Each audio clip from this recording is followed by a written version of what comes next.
더마카와 함께 시선 집중의 문을 열겠습니다. 어서 오세요. 네, 안녕하세요. 더마카입니다. 오늘이 독도의 날이거든요. 네. 독도의 날인 오늘도 삐딱선정시대 입각해서 주요 뉴스 챙겨드리겠습니다. 솔향님이 좋은 아침입니다. 오랜만에 안양버스 8번 안양버스 타고 출근 중인데요. MBC 라디오 시선집중 시작하네요. 화이팅이라고 해주셨습니다. 기사님이 틀어주신 겁니까? 그런가 봐요. 감사드리고 안전운전하세요. 네, 화악사님이 아침에 안개가 많이 끼었습니다. 안전운전 당부해야 할 것 같아요. 매일 새벽 운전하는데 잘 듣고 있습니다. 라고 해주셨습니다. 네, 오늘, 특히 안전운전하시기 바라고요. 맞아요. 오늘 전국에 안개가 좀 낀다는 예보가 있었거든요. 네. 그래서 안전운전 하셔야 된다는 거 잊지 마시고 전조등 켜셔야 될 것 같습니다. 예. 그리고 라일락님이 오랜만에 유튜브 왔습니다. 좋은 뉴스가 있으면 좋겠지만 그냥 기대일 뿐이겠죠, 제이비? 아시면서 뭐 물어보세요? 그럼에도 불구하고 라일락님은 미소를 머금을 수 있는 뉴스가 있는 날이 되길 바라봅니다. 라고 깨알 같은 기대를 남겨주셨어요. 예. 네, 죄송합니다. 미리 말씀드렸어요. 네. 데니님은 지금 택배 배달하면서 듣고 있습니다. 끝이에요? 네. 아니 이렇게 이른 아침부터 택배 배달을 하신다는 게 좀 그래서 소개해드렸어요. 아침부터 파이팅 하시라고. 야밤에도 택배 배달을 하시더라고요. 그러니까요. 얼마나 힘드실까 싶네요. 그러니까요. 자, 이렇게 들어주시는 분들을 위해서 오늘 뉴스 알차게 좀 챙겨드려야겠죠. 네. 제이비타임즈 오늘 주목할 첫 번째 뉴스 오디오로 먼저 만나보시죠.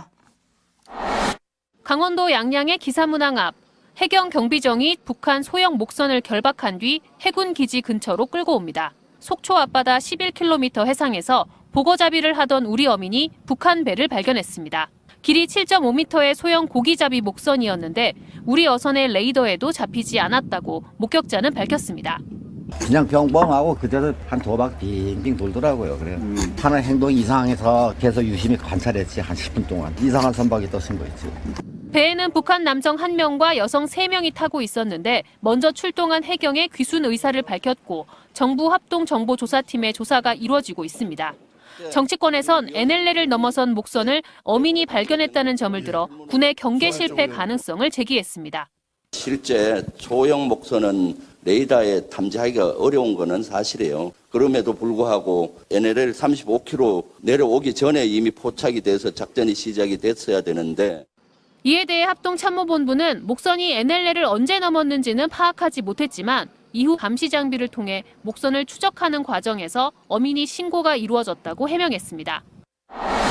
네, 또 하나의 논란거리가 부상했습니다. 우리 군은 경계에 실패했는가 아닌가. 군은 실패하지 않았다고 주장을 하고 있습니다. 5시 30분쯤에 특이 징후를 포착하고 상황에 돌입을 했고 곧바로 해상 초계기 및 해군 고속정을 해당 지역에 급파했다. 이렇게 주장을 했습니다. 그런데 그러면 7시 10분 우리 어민이 신고할 때까지 뭐하고 있었느냐라고 하는 반문에 봉착을 하게 됩니다. 점검을 해야 되는 것은 바로 이 대목인데 제가 여기서 굳이 분석하지 않고 조금 전 뉴스 리포트에 나왔던 그 목소리의 주인공 김병주 더불어민주당 의원 잠깐 전화 연결해서 관련 이야기 좀 나눠보도록 하겠습니다. 지금 연결되어 있죠? 의원님 나오고 계십니까? 네, 안녕하세요. 네. 김병주입니다. 네, 짧게 좀 여쭤봐야 될 것 같은데요. 첫째, 5시 30분에 군이 처음으로 징후를 포착했다는 거 아니겠습니까? 네네. 자, 그러면 5시 30분쯤에 이 목선은 NLL을 넘어왔던 상태입니까? 어떻게 봐야 되는 겁니까? 5시 30분에 육군 레이더에 다 잡혔을 때는 이미 북방 한계선 NLL 남쪽으로 34km나 내려온 상태에서 최초 레이더에 미상 물체가 잡힌 겁니다. 34km나 남하한 상태에서 처음 레이더에 잡혔다? 네, 그렇습니다. 그리고 속초 동방 한 18km니까 속초 앞바다에서 잡혔다고 봐야 되겠죠. 네. 자, 그럼 일단 첫째, 그러면 34km까지 그러니까 남하하는 동안에 군은 몰랐다는 얘기잖아요. 1차로. 이걸 납득해야 되는 겁니까? 네. 납득할 수 있는 상황입니까? 일단 이게? 아닙니다. 그래서 저는 어제 국방위에서 이것은 경계작전 실패고 합동작전의 실패라고 얘기를 한 것입니다. 군은 입이 10개라도 얘기를 못하는 거죠. NLL 북방 한계선 북쪽에서부터 탐지가 됐다면은 군은 작전을 잘했는데 네. 남방 34km 왔을 때까지 전혀 몰랐고요. 네. 34km 내려왔을 때야 겨우 이제 육군 레이더가 잡았는데 그것도 이상 물체로 확인을 했고 또 6시 반쯤 이제 다른 열상 장비가 또 체크를 했어요. 그러면 이런 것들을 선박주의보라고 해서 발령을 하면은 육해공군 합동작전이 됩니다. 네. 그런데 이런 선박주의보도 전혀 내리지 않았고 5시 30분에 육군에서 레이더에서 잡히니까 해군에 통보를 했어요. 해군에 잡힌 거 있느냐, 위상 물체가 있는데 해군에서는 잡힌 것이 없다라고 통보를 하고 더 이상 행동을 안 한 겁니다. 자, 두 예를 번째. 들어서 해군에서는 예. 그러면은 P3라든가 경비정을 그쪽으로 보내서 확인 작업을 했어야 되는데 이런 작전들이 전혀 이루어지지 않았던 것이죠. 자, 그 두 번째 점검 사항이 그러면 5시 30분에 최초로 이상 징후를 포착했는데 해군 경비장이 그 출동을 해서 이 목선을 끌고 온 게 이제 그 7시 10분 어민의 신고 때문이었다는 거 아닙니까? 그러면 네. 5시 30분부터 7시 10분까지 군은 뭐 하고 있었느냐라는 문제가 제기가 되는데 어떻게 파악하셨어요? 그러니까요. 그 5시 30분부터 7시 10분까지 그냥 이것이 미확인 물체니까 계속 확인하고 검토만 했던 것 같아요. 그냥 계속 실제 해군의 작전의 시작은 어민의 신고를 받고 예. 그다음에 그 해안에 있는 수상 안전 통제소로부터 연락을 받은 다음에 7시 10분부터 작전이 시작이 된 겁니다. 그렇기 때문에 이것은 작전에도 여러 가지 문제가 있는 것이죠. 근데 어제 보도를 보면 우리 군의 설명은 5시 30분쯤에 특이 정황을 포착을 해서 초계기 띄우고 고속정 급파했다. 이런 주장인데 이게 납득이 되는 주장입니까?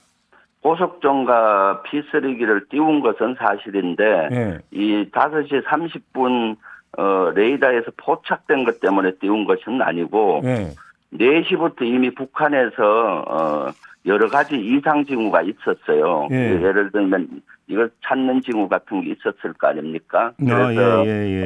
단속정들의 움직임이 활발한 걸 보고 그렇게 되면 우리 전력을 해군에 다시 배치를 하고 감시를 강화합니다. 네. 그런 사항이었는데도 불구하고 육군에서 미상 물체가 있다라는 거를 좀 더 확인하고 집중하고 합동작전을 했어야 되는데 그러지 못했던 것이죠. 그러니까 그 초계기 띄우고 고속정 띄운 게 바로 이 목선을 향해서 그럼 띄운 게 아니라는 이야기잖아요. 그러면. 네, 그 북한의 단속정 활동이 좀 이상하니까 예. 그것을 겨냥해서 띄웠는데 그럼 그 모든 것을 가능성을 열어놓고 이상 물체가 있으면은 그런 것들을 고민하고 거기에 전력을 배치하고 또 육군과 연계된 작전을 했어야 되는데 그런 것들이 이루어지지 않았던 것이죠. 그러면 지금 레이더에 포착한 이 어떤 그 이상한 점 하나에 대해서는 별로 주의를 기울이지 않았다라는 잠정 결론에 도달하는 거 아닙니까? 그러면 최종적으로는? 네, 그렇다고 봐야죠. 사실 미상 물체가 나타나고 특히 6시 반경에는 열상 장비에 잡혔다는 건 사람이 있다는 거거든요. 그러면은 선박주의보나 선박 경계 경보를 내리고 육군, 해군, 공군이 다 합동작전을 들어가야 됩니다.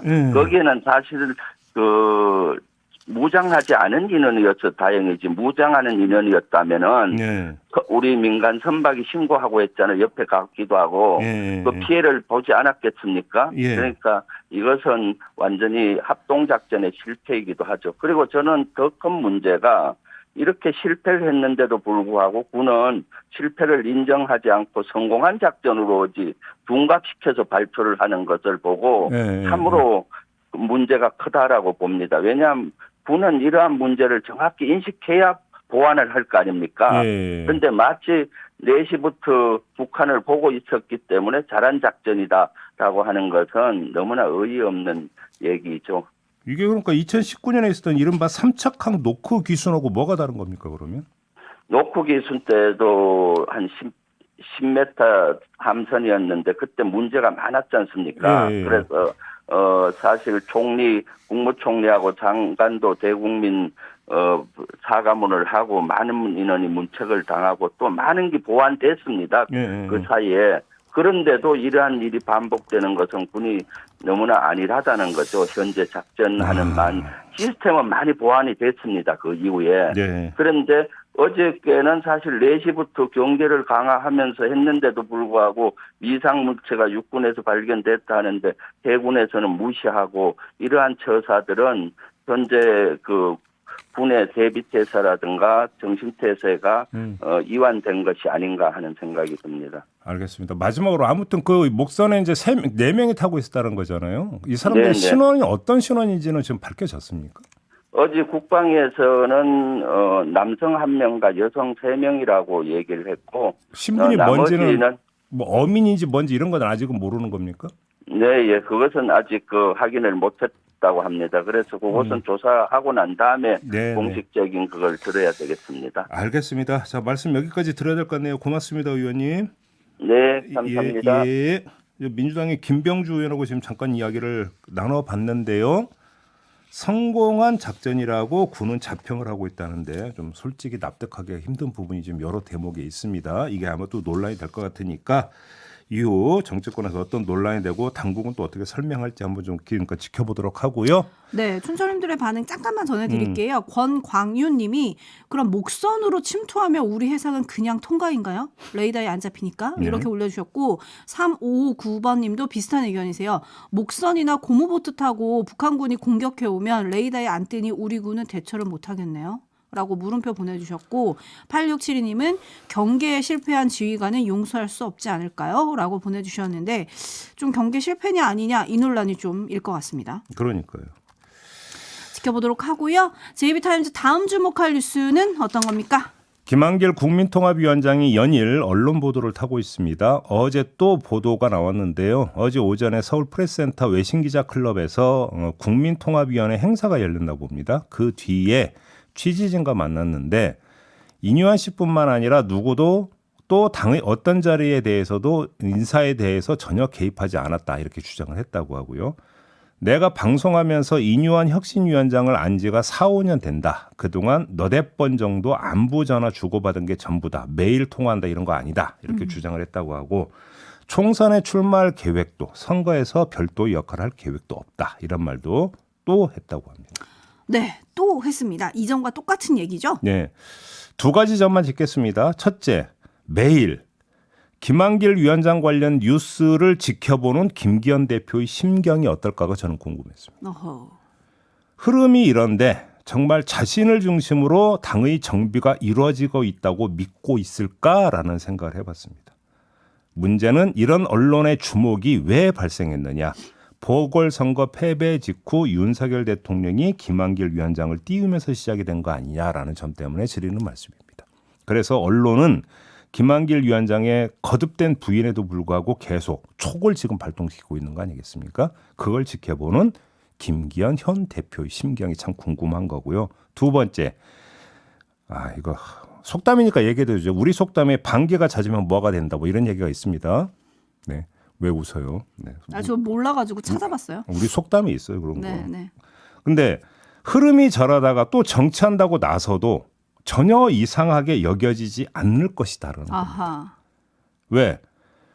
적극적 부인도 결국은 익숙함을 배가시키는 하나의 방법일 수 있기 때문이라는 겁니다. 이해되시죠? 네, 뭐 김한길 위원장은 자꾸 그런 쪽으로 해석하는 게 문제다 이렇게 말할지도 모르겠습니다. 네. 그런 의미에서 지난 월요일 김한길 위원장의 말을 좀 직접 한번 들어보죠. 우선 저는 정치를 떠나 있는 사람이고요. 또 지금은 제가 맡고 있는 국민통합위원회 일에 전념하고 있는 사람입니다. 일부 언론 등에서 말해주고 있는 신당 창당은 생각해 본 일도 없고요. 앞으로도 그럴 일은 없을 겁니다. 총선에서 어떤 역할을 하실지 생각하신 게 있으세요? 네, 총선에서 어떤 역할을 하실지 생각하신 거 있으세요?